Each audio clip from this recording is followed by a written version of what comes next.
Hello, welcome back. I'm Wire Wizard. For this episode, I'm going to show you how to make this auto turret and also give you a few tips on how to handle higher level raids. Now, let's get on with the tutorial. We first start with a floor plan. I made the turret box 7x7 blocks.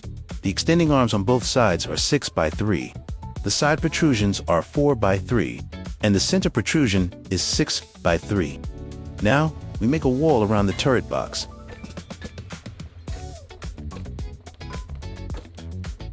On our preset bearing, we place one pipe piece, then we place one more bearing and another pipe piece. We then place a 5-way pipe facing outward, then a T-piece on top pointing to the sides. We then place a level 5 sensor facing outward and set the sensor range to max. Then we place 4 spud guns on the sides. Then we add this small ramp for protection and, most importantly, aesthetics. Then another layer of metal 2 blocks for more protection. The turret is done. For finishing touches, we just add these saw blades. Now, the logic gates. For this part, we're going to need 5 logic gates, 1 timer, and 1 level 5 controller. For easy wiring, I'm going to color code the logic gates so it's easy on the eyes. This red colored gates below controls the fire rate of the spud guns. Wiring them is easy, just make a triangle. Then we change one logic gate to NAND. Then we set the timer to 25 milliseconds. If you guys are asking on why 25 milliseconds, I have done the test.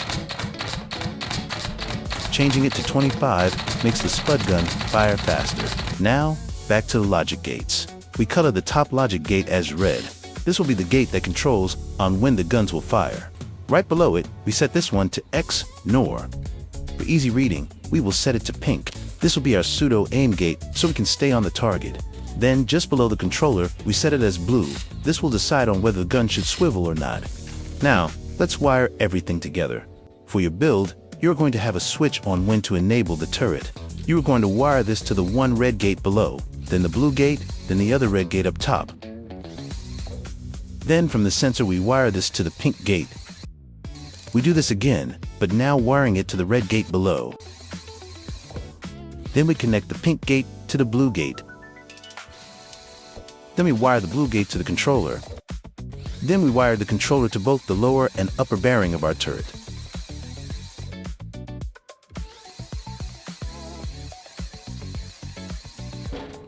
Then we set the starting position to -30 degrees, the swivel to 70 degrees. We set it to go on a loop and set the speed to max. As you can see here, the turret now jerks around when something is detected by the sensor. Now, to make the guns fire, we wire the fire rate contraption below to the red gate up top. Then we hook up all the spud guns to this red gate.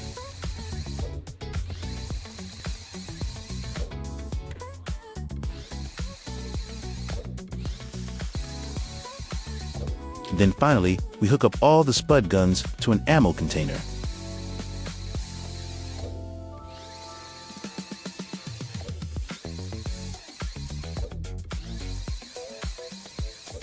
And we're all done.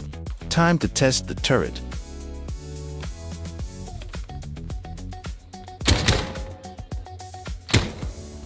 Alright, it works perfectly. I almost forgot. We also need to wire the saw blades. Just set them to 360 on both activation columns.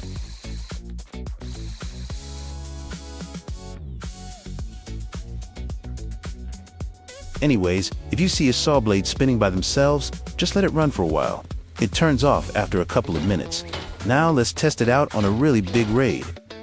I'm going to plant 60 bananas and let's see how the turrets plays out.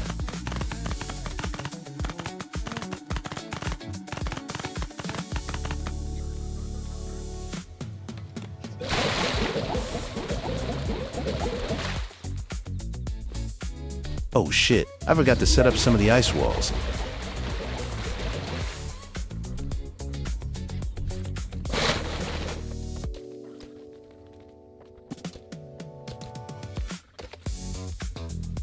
Looks like I made it just in time.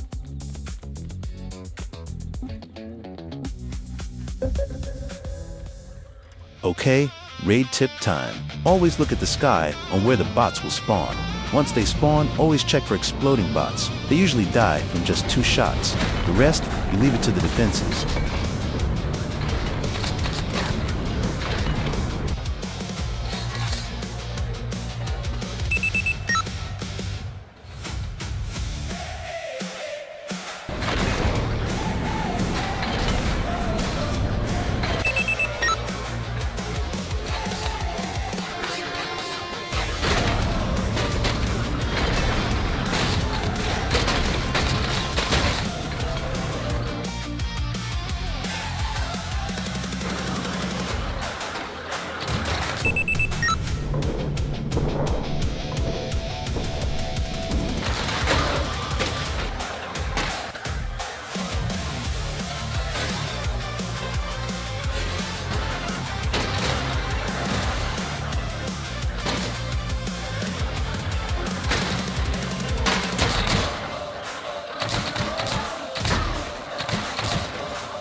Alright guys, the turret seems to work, but I'd have to place some more. I think with enough turrets it can handle the exploders because they get pushed off when shot with the spuds. Anyways, if you guys got some suggestions on what content you like, leave it in the comments section down below. By the way, I'm Wire Wizard, and I'll see you on the next one.